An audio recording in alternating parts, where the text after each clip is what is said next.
I don't know if you've heard of a company called Neuralink. Neuralink is a baby of Elon Musk. Neuralink is a system that is implanted in your brain. They drill a hole into behind your ear, and then they implant wiring into your brain, and then they place, I think it's like a quarter-shaped computer right in there on your brain, and then you have a piece attached to your ear, and now you can operate your phone with your mind.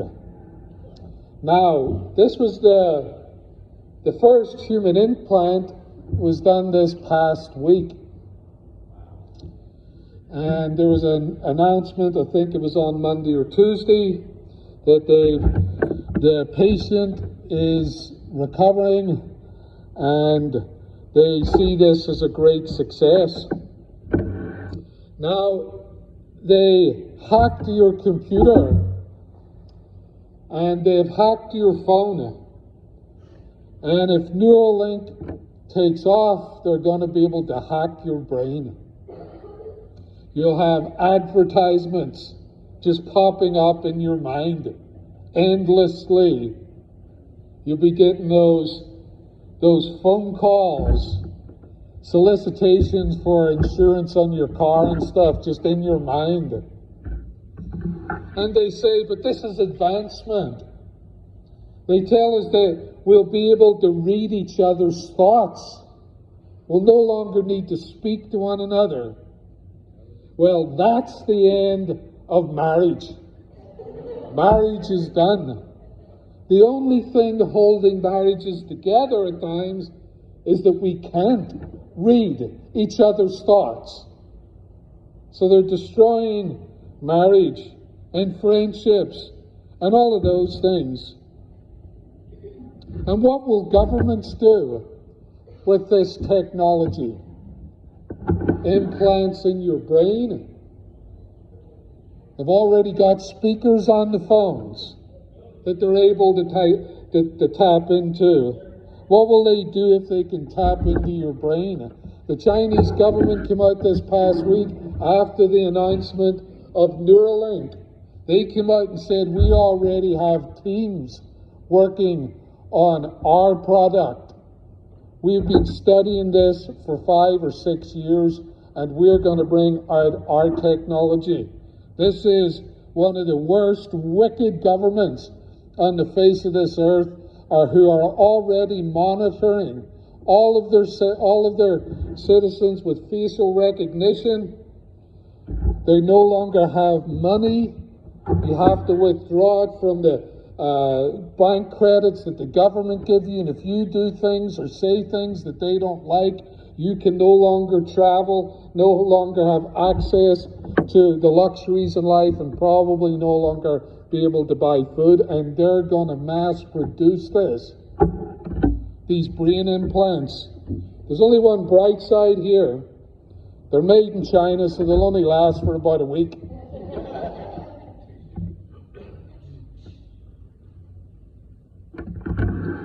This world is dark, and it's getting darker. There's absolutely no doubt about that.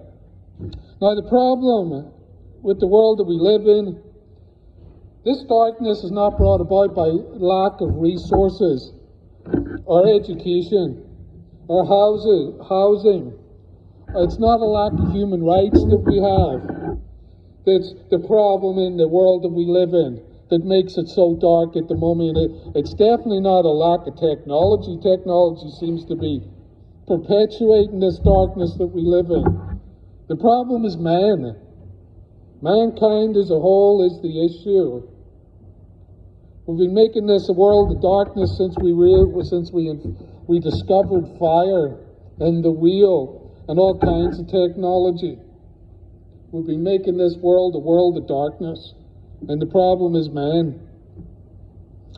It was in Australia, and I think it was on February 20th. I think it was in the 90s, because I kept this article that I read. A 40-year-old motorist drove up to a gas station on the Gold Coast of Queensland on a Wednesday morning. He began to fill his gas can from the gas pump. Meanwhile, as he was filling the gas can, he decided it was time to have a cigarette, which was not a wise choice on his part. But he decided, hey, gas, cigarettes, I'm drunk, why not, he thought. So he started filling up his gas can. He decided to light up a smoke at that time. Of course, you know the rest of the story. The fumes ignited. The gas can exploded, and his car caught fire, and it exploded. The explosion blew him 15 feet in the air. Now, this is a true story. He then landed on an ant's nest filled with red ants. When the police arrived, they rescued him. They said that he was dazed, confused, drunk, singed, and groggy, and had many bites from the red ants that he'd landed in. They said they had a vote. The police officers that arrived and said, we took a vote. This is one of the stupidest things we have ever heard of. And they were right. I keep smiling about it. I don't know why it makes me happy. It was the whole thing with the ant's nest on top of it. Now, I'm glad he came out of it. I'm glad, he survived. But it's just like the cherry on the, on the cake there, that he landed in an ant's nest. We think this is stupid. Listen, this is a picture of mankind. That's us. At the heart of who we are as a human family. We're not the noble, fearless adventurers conquering the universe. We're idiots. We're absolute idiots. We're implanting computers into people's brains so that they can operate their phone, and all they have to do is use their finger. We're going to be able to read each other's thoughts and destroy marriage and all relationships. And then we're handing technology over to tyrants who already want to control us. We're the universe's idiots. That's who mankind is.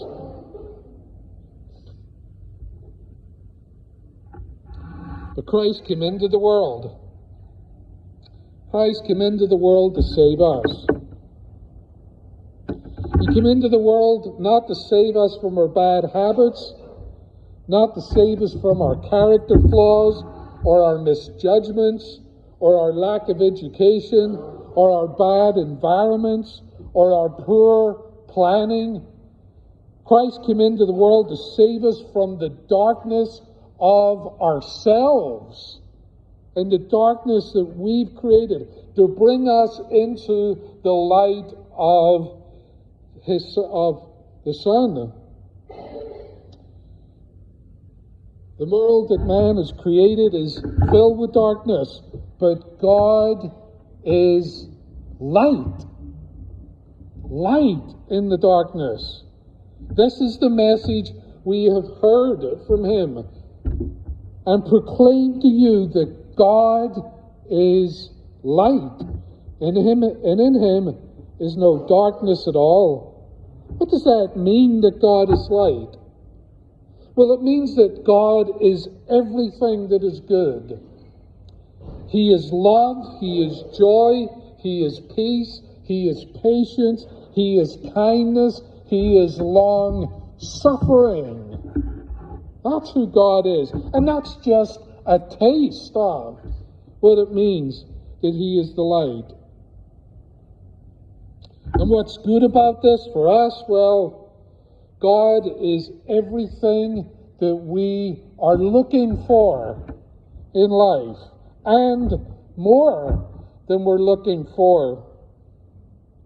Christ came into the world to rescue us from the darkness and to bring us into the light of God.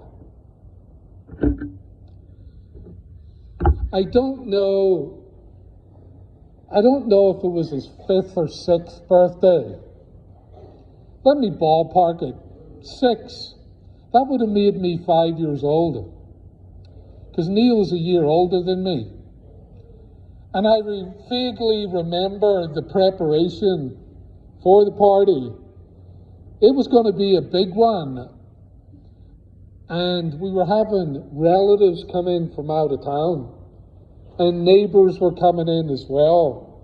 And it was, I can't remember what time of the year it is, but it was, I remember it was a good day. And my mother decided, because it was such a special occasion, she'd make Neil a birthday cake. And I was following that procedure and the preparations as a little 5-year-old kid, watching it all go on and everybody getting excited, and the preparations for the party and the decorations getting put up. And I got really interested in that birthday cake. I was like a sugar junkie at that age. Try to calm it down a little now, but I like a bit of sugar. So I was watching this going on as a 5-year-old. And then they all assembled. It was left in the kitchen. It was left in the kitchen on a countertop. And I saw everybody go into the living room because all the guests had arrived, and I think the presents were about to get taken out, and we were going to do the candles, the happy birthday thing and all of that. So I decided, you know what? Nobody in that kitchen. I'd really like some cake. So I went in there, and I knew where they'd put it. The sad thing is, they thought they put it out of my reach, but they hadn't. It was up on that countertop, and I remember reaching up. It's kind of stuck in my memory all these years. I remember reaching up, stretching, getting my hand over the countertop and feeling the edge of the plate or whatever it was on. And I had it. And then I started to pull, and it started to move. And I saw it coming over the edge, and I thought, I have the cake. And next thing, all I remember is this cake tumbling off this shelf and hitting me right on the head. And I can still feel it, and it bounced. And it flipped down, and it fell on the floor. Not bottom down, but splatted on the floor. And I'm standing there as a 5-year-old kid thinking, I'm in trouble. And then all kinds of horrors broke loose. When people came into the kitchen to get the cake, there's me standing with the evidence in front of me. And all I remember is being surrounded by I hear crying from my brother. I'm getting shouted at by my aunts, my mother, my grandmother was there. And I'm like so down in this. And I'm thinking, do I still get cake? They didn't give me any cake. I got a spanking and grounded for like 3 years. Do you know, that thing is, that incident in my life set the course and plotted the rest of my life. That is the story of my life. Wanting something I shouldn't have, not caring the results of trying to get it, reaching out and getting a hold of it, and hitting me on the head, and then disaster and misery. I've been 54 years on the planet, and that gets repeated over and over again. But I've come to realization after studying Scripture, theologizing, reading, thinking, philosophizing, I've decided I really only have one problem in life. And that problem is me. It's me.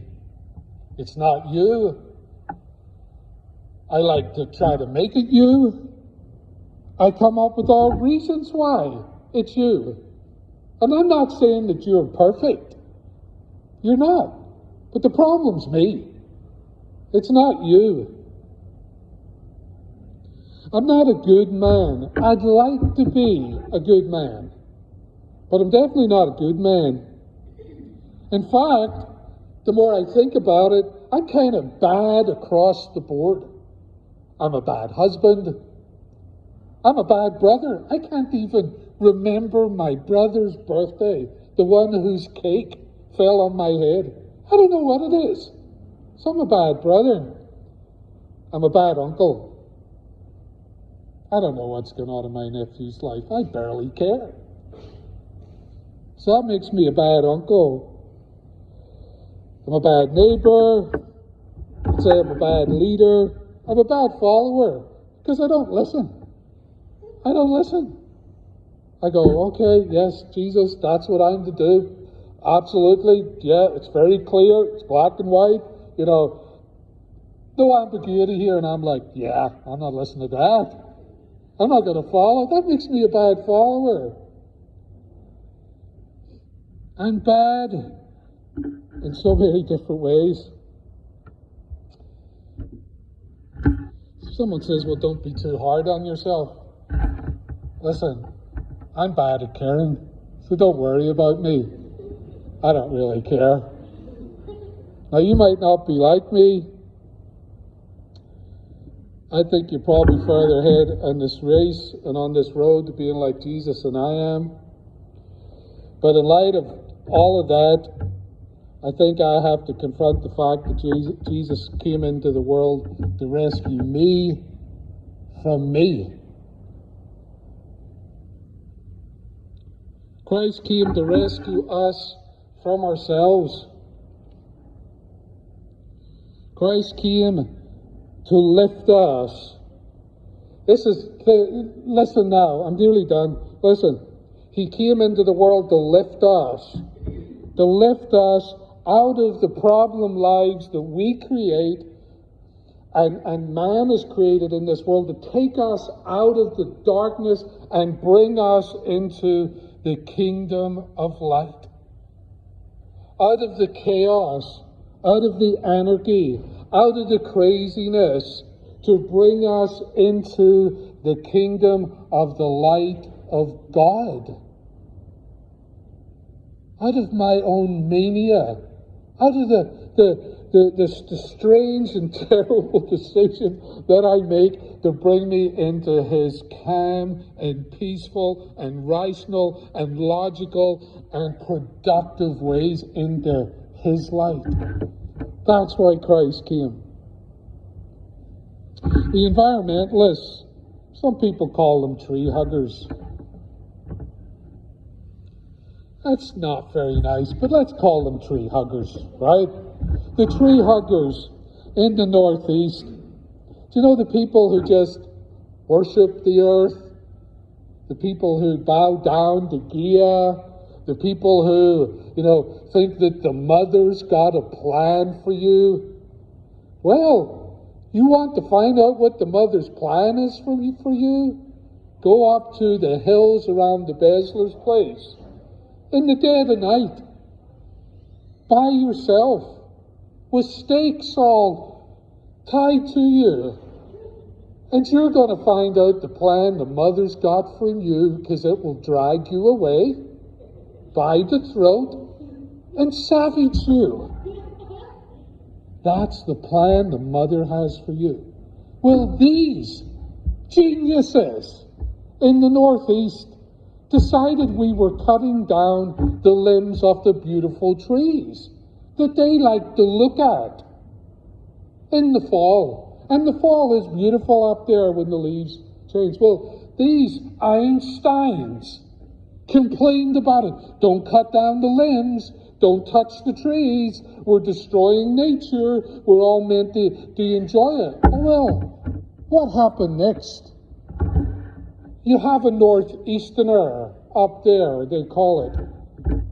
In the winter, dead of winter, an ice storm blows in. Covers everything with ice. And the tree limbs are hanging over the power lines. And of course, now they're frozen.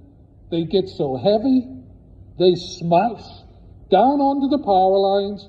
And now all the tree huggers are in homes without power for 7 to 10 days. Like nature? Like nature's freezing you to death because you were worshiping it.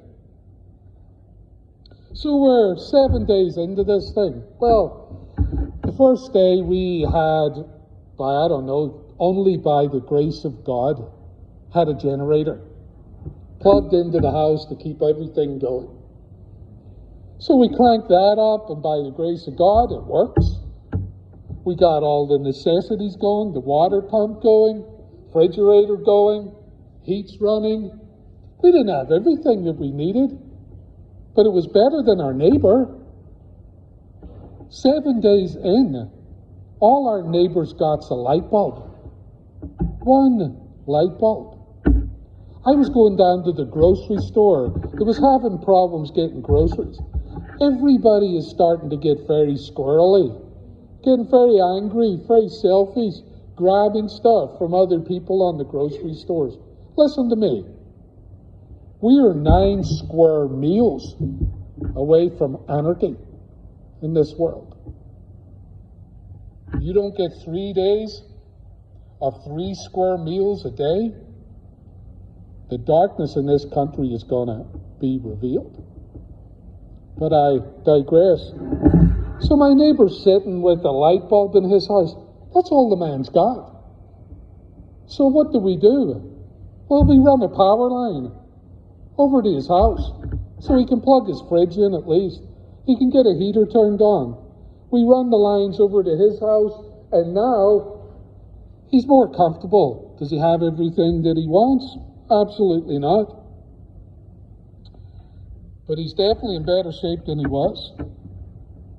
Brothers and sisters, we have been taken out of the darkness of this world, the futility of this world, of the darkness of this world, of the despair of this world, of the hopelessness of this world, of the predator behavior of this world. We have been taken out of this darkness and brought into the light of Christ, and we're living in it.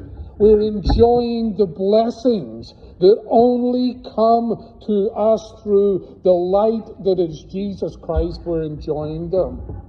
Do we have everything that we want? Absolutely not. But it's better than sitting in a house in the midst of darkness and everybody around you in your circle of friends, in your family, in your workplace, in this town who do not have Christ are in the darkness while we enjoy the light. And we shouldn't be guilty about that. But we cannot take this light for granted. We're not stumbling around in the darkness of fear anymore. We're moving confidently in life because we are in the light of Christ, the light of God. We know everything is working for our good, regardless of how it feels or seems. It's working for our good as we live in the light of God. And we got to run a line over our neighbor's house. All of those people around us. We can't sit back and enjoy this light that we have. Well, they all live in the darkness. This is not a let's get people to come to church. Now listen to me. Do not listen to that, though I'm going to start listening to that real soon. This is not a get people to come to church. Issue. This isn't let's get them to read their Bibles more. This is a let's talk to them about Christ. Let's introduce them to the light of Jesus. Let's speak a word for Him. Let them know they can come out of the darkness that they're living in, and they can come in to the light of Christ. This is shining the light of Christ, not only in preaching the gospel, but living the gospel. And that's what we're doing. Loving one another. As we love one another, we together shine the light of Christ. So let's continue to do that. Let's major in the light that is seen in the love of Christ amongst us. The way of mankind is in darkness. We live in a country and in a community that's living in the dark, but God is light, and in Him there is no darkness at all. Christ came into the world to bring us out of the darkness and into the light. Christ came in and went to the cross to rescue me from my biggest problem, which is me, and to bring us into the love and the light of God in Christ. He's done that, and we're going to enjoy that. But it's time that we shared this light with others. Remember, not the light of church, not the light of religion, but the light of Christ, and the light of Christ especially seen in the cross.